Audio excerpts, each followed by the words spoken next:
Seja bem-vindo ao RTV Notícias. O Tribunal de Contas considera que o aumento da taxa de desconto da ADSE para 3,5% em 2014 foi excessivo e resultou da necessidade do Governo em reduzir o financiamento público por imposição da Troika. No relatório da auditoria ao Sistema de Proteção Social dos Trabalhadores em Funções Públicas, o Tribunal refere que os referidos aumentos resultaram apenas da necessidade decorrente do memorando de entendimento de compensar a redução do financiamento público do sistema, satisfazendo também problemas de equilíbrio do orçamento do Estado.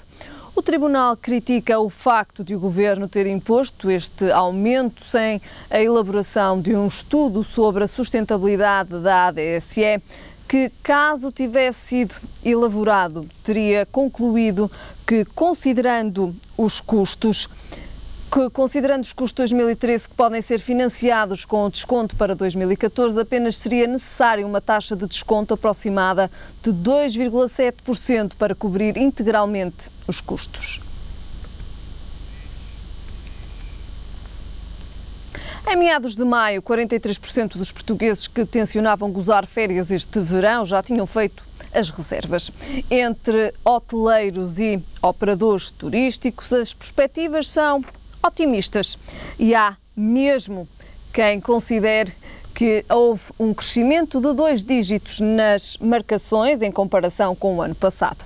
O Algarve continua a ser a região preferida, mas este ano o número de pessoas a querer visitar a região norte e os Açores também aumentou. Lá fora, Cabo Verde e Caraíbas dominam as escolhas nos pacotes turísticos. Além de refletir maior confiança dos consumidores, a participação de reservas também é característica da sazonalidade e destinos consolidados como o Algarve, onde ano após ano as taxas de ocupação atingem a percentagem mais elevada do país.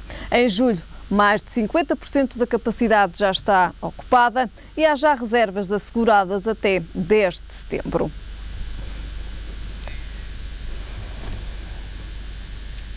Hoje, sexta-feira, é dia de comentário desportivo com o Gil Nunes. Gil, muito boa tarde. Obrigado desde já pela tua presença. Começamos a falar do Futebol Clube do Porto e das novas contratações do Clube Azul e Branco. Exatamente, caiu a bomba Casilhas, que é uma transferência que não deixa de ser surpreendente. Eu respondo se a contratação é positiva ou não para o Futebol Clube do Porto.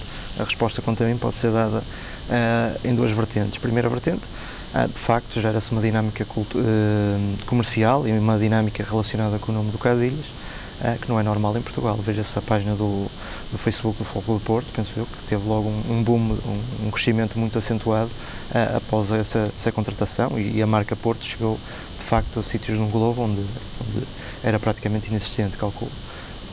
O Casilhas gera-me algumas interrogações no plano desportivo.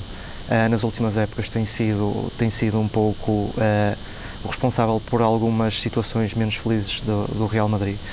Teve culpas, por exemplo, agora na final na eliminação do Real Madrid contra a Juventus, culpas diretas. Na seleção espanhola, o seu rendimento, como se viu também no Mundial de 2014, tem vindo a decair. É um guarda-redes que, apesar de ter sido 5 vezes considerado o melhor do mundo, penso que houve ali um período em que, de facto, caiu a pique.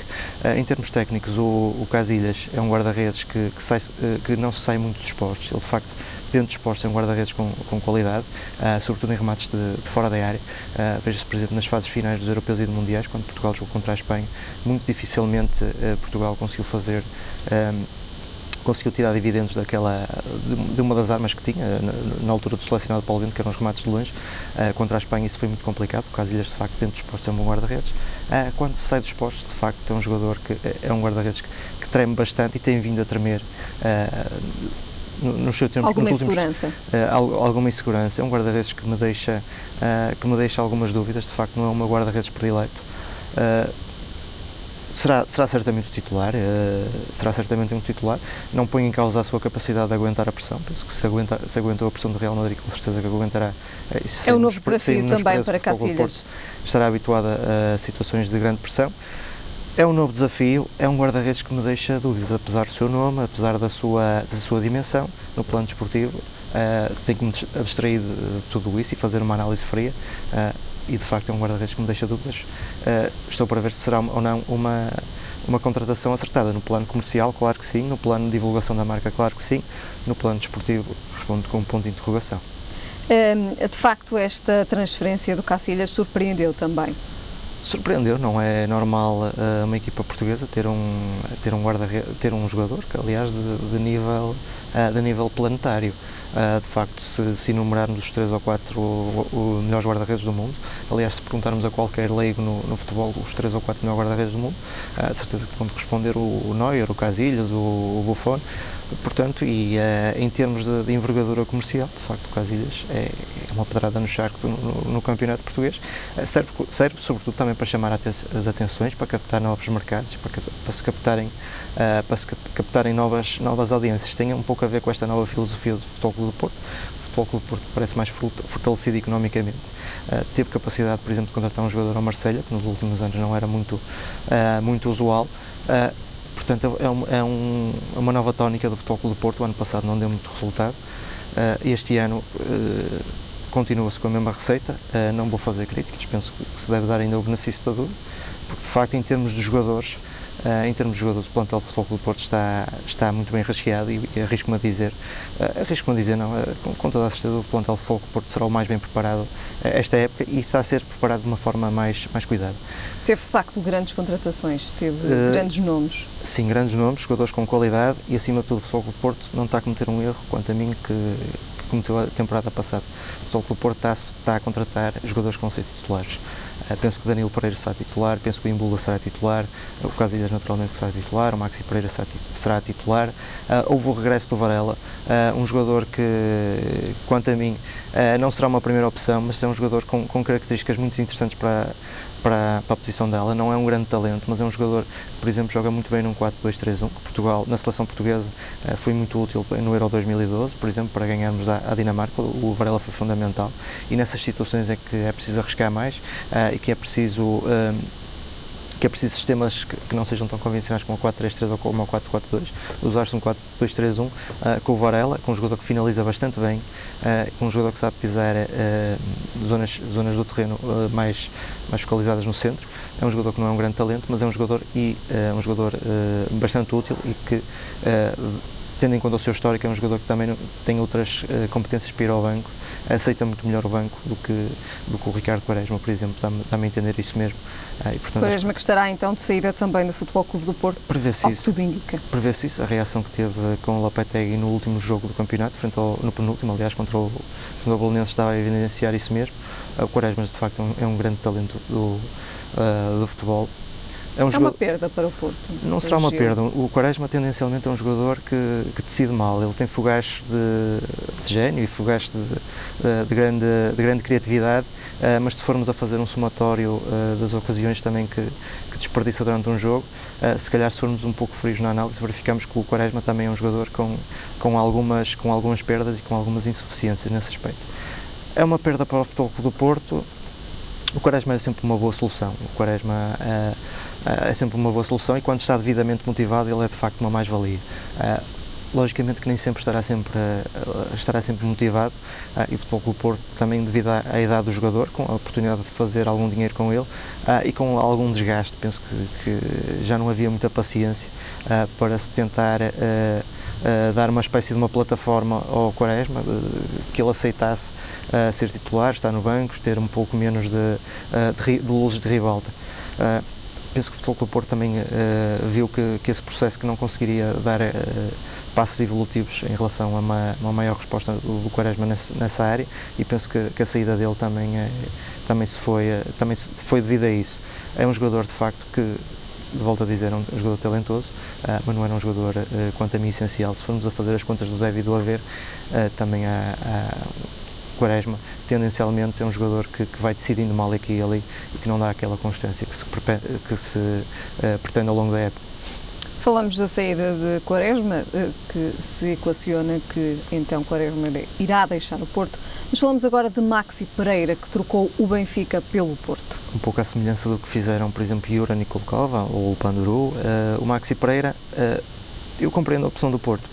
De facto, o Futebol Clube do Porto, no estilo de jogo do Lopetegui, precisa de laterais ofensivos. o Maxi Pereira é um lateral que faz o corredor todo. Quantos laterais é que há no futebol mundial que fazem o corredor todo? Poucos, e geralmente são muito caros.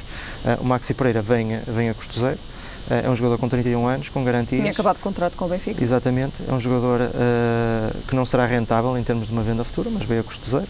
É um jogador que dá garantias, tem aquela característica que pouco encontramos nos laterais a nível mundial, que é a capacidade de fazer o corredor todo, apesar da sua idade. É um jogador que defende bem, é um jogador que no plano defensivo também é um jogador que não compromete. De facto, concordo com o Pinto da Costa, não será o melhor lateral do mundo, é um jogador de classe média-alta, mas tendo em conta o preço que custou, o rendimento que dará de forma imediata, penso que foi uma solução acertada. De facto, mais uma vez falamos aqui dos grandes nomes que o Porto tem para esta época. Zolano Lopetegui, como é que irá encarar agora esta equipa? Penso que tal como falamos há pouco naquela premissa, penso que o Futebol do Porto pelo menos não caiu no erro do ano passado. O Futebol do Porto está a contratar jogadores potencialmente titulares e está a fazer regressar outros com aquele carisma e com aquela mística, que para além do seu plano desportivo serem jogadores com qualidade, mas jogadores que dão aquele estofo de balneário que o Futebol do Porto precisava.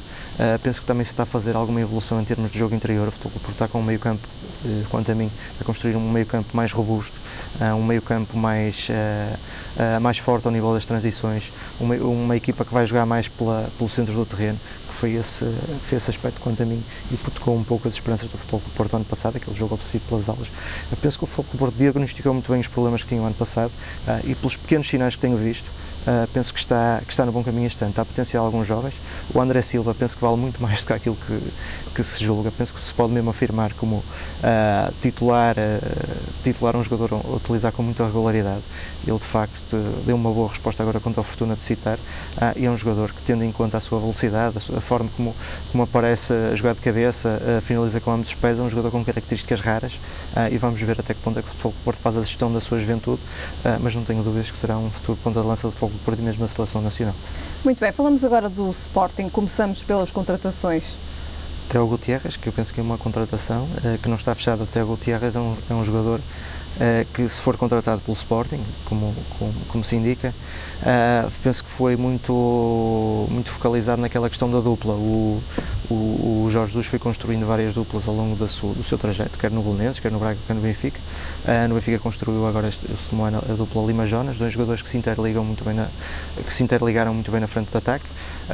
Monteiro e Gutierrez, penso que são dois jogadores móveis e que poderiam ser dois jogadores interessantes para aquela posição. O Teo Gutierrez vem um pouco naquela cena dos pontas de lança, da grande geração de pontas de lança colombianos.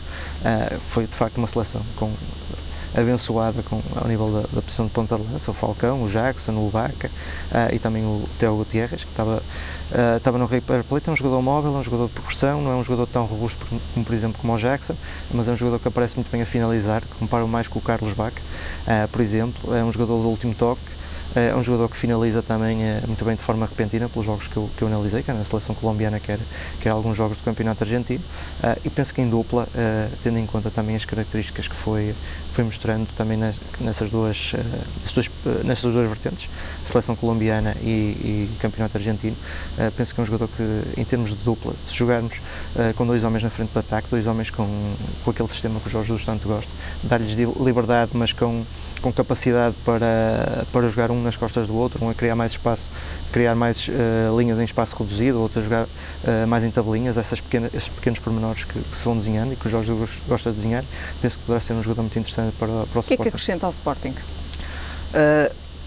Penso que não acrescentará, não será um jogador, quanto a mim, não será um jogador decisivo. Penso que não será um jogador decisivo à primeira vista, se me permites a correção. Ou seja, é um jogador que poderá fomentar um pouco aquela dupla de ataque. Monteiro e Slimani são dois jogadores com características muito distintas. O Slimani aparece muito bem ao segundo posto. O Monteiro já disse que tem características muito interessantes, sobretudo porque é um ponta de lança que sabe recuar muito bem no terreno e remata muito bem de longe.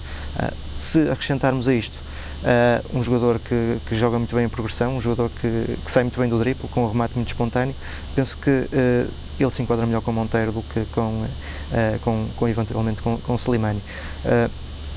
Como tal, penso que poderá acrescentar um pouco daquele 4-4-2 que o Jorge Jesus, aquela fluência do 4-4-2 que fez o Jesus tantas vezes campeão, muitas vezes assente naquela mudança brusca e intempestiva, aqueles terremotos no jogo que o Benfica dava. O Jorge Jesus percebe que essa é a receita indicada para o campeonato português, não o podemos censurar, ele é bicampeão e de facto está no caminho certo e quer, não traçando, não querendo plasmar uma equipa e outra, mas de facto ele quer levar um pouco da receita que levou do Benfica e que o tornou campeão para o Sporting.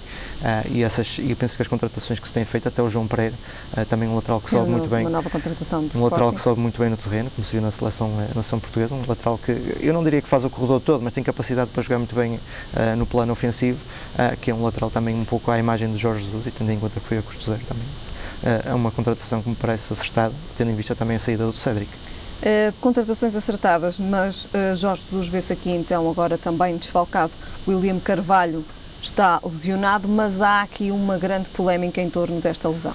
É verdade, de facto a seleção portuguesa, os responsáveis da seleção portuguesa alegam que durante o Campeonato da Europa não houve qualquer baixa de rendimento do jogador devido a uma lesão, fala-se de uma fratura de stress.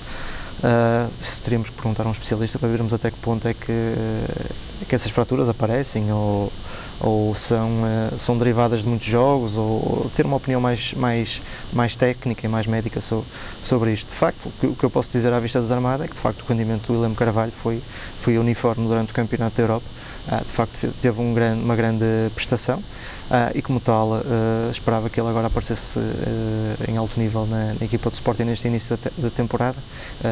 Portanto, não te consigo dar uma resposta. Vai obrigá-lo a parar esta lesão? Sim, a resposta que posso dar é um pouco da resposta do espectador e não da resposta do médico. Portanto, teríamos que ver o alcance que aquele tipo de fraturas tem e como é que se causam, sobretudo descobrirmos a origem para darmos uma resposta mais aprofundada. O que eu posso dizer é que é uma pena de facto para o Sporting. Tinha a certeza que ia ser um jogador acho que o Jorge Jesus ia aproveitar um pouco aquela capacidade dele que ele granjeou nas camadas jovens, aquela capacidade de jogar até em posições mais ofensivas do que aquela que joga. Será para mais tarde com esta lesão que se prevê de 12 ou 13 semanas, segundo a coluna do William Carvalho. Há pouco falámos do Porto, das contratações do Porto e também de como é que Lopetegui iria agora então enquadrar a equipa. Falamos agora do Sporting, das contratações do Sporting e aquilo que Jorge Jesus irá aqui também introduzir de novo no Sporting enquanto treinador. Tínhamos todo um trabalho já feito de Marco Silva, sim. Agora temos um novo treinador do Sporting. O que é que Jorge Jesus traz ao Sporting? Contextualizando, penso que no final da época passada Marco Silva fez um trabalho muito interessante ao potenciar algumas segundas linhas a quem foi dando minutos para adquirirem aquele ritmo competitivo e de forma a estarem mais próximos da primeira equipa. Aconteceu com o Ryan Gold, aconteceu com o Tanaka, aconteceu também com o Ariel Rossell, aconteceu com o Jonathan Silva, outros jogadores de uma chamada segunda linha, que o Sporting foi uma equipa muito cristalizada, até do ponto de vista do meio campo, jogava quase sempre com os mesmos três elementos, o William Carvalho, o Adrien e o João Mário.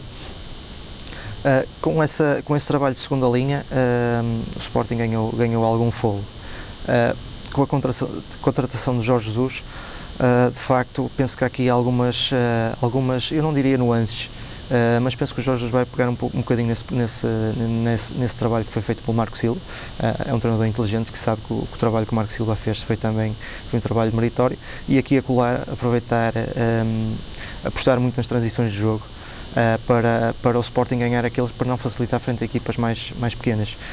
Ainda estamos numa fase muito embrionária para darmos uma opinião mais fundamentada, mas à primeira vista, à vista desarmada, com grande margem de erro, o que eu posso dizer é que de facto há aqui uma receita que Jorge Jesus de facto sabe que é esse o caminho a seguir. Portanto, a questão dos ritmos de jogo no Campeonato Português, quanto a mim, é fundamental. Um ritmo de jogo num Sporting, do Benfica ou num Porto é muito superior ao das outras equipas. E mesmo essas equipas, podendo ter alguns problemas em termos táticos, contra equipas mais pequenas, esse fator físico é determinante. É um campeonato que, quanto a mim, é uma das grandes pechas do campeonato português. Há, de facto, ainda uma grande diferença entre a preparação e essa capacidade de fazer terremotos no jogo, se me permite a expressão, que as equipas maiores têm em relação às equipas mais pequenas, algo que não se vê, por exemplo, nos campeonatos ingleses. O campeonato alemão também não se vê tanto. Portanto, e o Jorge Jesus compreende essa pecha quanto a mim e sabe usá-la com maestria. Achas que de alguma forma o futebol de formação do Sporting vai ficar comprometido com Jorge Jesus? Penso que não. Aliás, ele... Muito se tem falado acerca disto também. Ele disse recentemente que queria apostar no Gelson Martins, depois do bom campeonato do mundo de sub-20 que ele realizou. O João Palhinha, penso que é um jogador que ele também quer colocar a um patamar mais elevado. Eu concordo com o Jorge Jesus quando ele diz que em Portugal não se faz, e tendo em conta o mundo global em que vivemos, em Portugal não se faz só a formação ao nível de jogadores portugueses, faz-se uma formação também de jogadores estrangeiros. Seja como for, Jorge Jesus é um treinador que dá muita importância ao plano tático do jogo, àquela obediência tática, àquela disciplina tática, e nem sempre um jogador mais jovem tem essa maturidade para assimilar esses conceitos. Mas, no entanto, há exceções, e veja-se o caso do Jan Oblak. O Jesus entregou a baliza ao Jan Oblak, sendo um guarda-redes muito jovem, algo que não era muito normal na equipa do Benfica. Portanto, penso que o Jorge Jesus não tem uma visão assim tão obtusa dessa questão, mas naturalmente que, tendo em conta o seu pensamento base de obediência tática, muita disciplina tática, às vezes pouco espaço e reverência, um jogador com 26, 27 anos está mais preparado para isso do que outro com 19, 20. Agora, estamos sempre no campo das probabilidades, e não é impossível que um jogador com 18, 19, 20 anos não possa entrar numa equipa de Jorge Jesus. Pensei que não podemos ter um pensamento obtuso e radical contra isso. Muito bem. Gil, falamos agora do Benfica e da lesão de Sálvio. O Sálvio, se confirmar a lesão, é um jogador que supostamente iria sair. É um jogador que, de facto, por aquele flanco direito, com aqueles raids, mesmo com aquelas desmarcações que ele fazia muito rápido em termos diagonais.